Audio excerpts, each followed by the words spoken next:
10 വർഷം കേരളത്തെ പിന്നോട്ടടിച്ച പിണറായിയുടെ തട്ടിപ്പ് സംഘത്തിന് തിരിച്ചടി നൽകി കേരളം. 2021 കേരള ജനതയെ കബളിപ്പിച്ച പിണറായി സംഘം ഇത്തവണയും അത് ആവർത്തിക്കാമെന്ന പ്രതീക്ഷയിലാണ് മൂന്നാമതും ഭരണ തുടർച്ച സ്വപ്നം കണ്ടത്. വികസനവും ജനക്ഷേമവും മുഖംമൂടിയാക്കി ജനങ്ങളെ കബളിപ്പിക്കാനിറങ്ങിയ പിണറായിയെ ജനങ്ങൾ പുറത്താക്കി. സ്വന്തക്കാർക്ക് വേണ്ടി മാത്രമുള്ള അറപ്പും വെറുപ്പും ഉളവാക്കുന്ന ഭരണമാണ് വേരോടെ കേരള ജനത പിഴുതെറിഞ്ഞത്. പാർട്ടിയുടെ മന്ത്രിമാരിൽ 3 പേരൊഴികെ എല്ലാവരും പരാജയപ്പെട്ടത് ഇതിന് ഉദാഹരണമാണ്.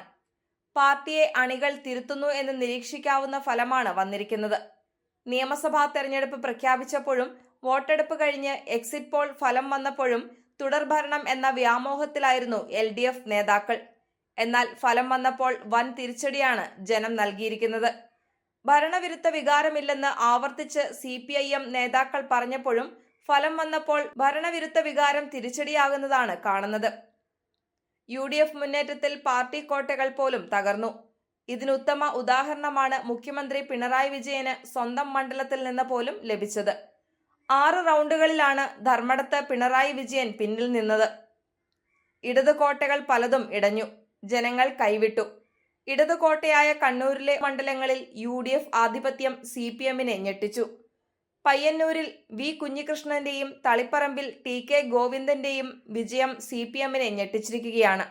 ശൈലജ മത്സരിച്ച പേരാവൂർ ഉറച്ച കോട്ടയായ പാർട്ടി കോട്ടകളിൽ കാലിടറി. ഭരണവിരുദ്ധത മാത്രമല്ല, പിണറായി വിരുദ്ധതയും പാർട്ടിക്ക് തിരിച്ചടിയായെന്ന് വേണം മനസ്സിലാക്കാൻ. പിണറായി വിജയനെ മുൻനിർത്തിയായിരുന്നു ഇത്തവണയും പാർട്ടി തെരഞ്ഞെടുപ്പിനെ നേരിട്ടത്. മൂന്നാം ഭരണം ലക്ഷ്യമിട്ട LDFന് നേരിട്ട കനത്ത തോൽവിയുടെ ഉത്തരവാദിത്തം പിണറായി വിജയനിലേക്ക് വന്നുചേരും. പാർട്ടിയിൽ കലഹിച്ച് തിരുത്തൽ നടപടികൾ ആവശ്യപ്പെട്ട് പുറത്തേക്ക് പോയ മുതിർന്ന നേതാവായ G Sudhakaran, V Kunhikrishnan, TK Govindan എന്നിവരുടെ ശ്രമങ്ങൾ ശരിയായിരുന്നു എന്ന് തെളിയിക്കുന്നതുകൂടിയായി മാറിയിരിക്കുകയാണ് തിരഞ്ഞെടുപ്പ് ഫലം.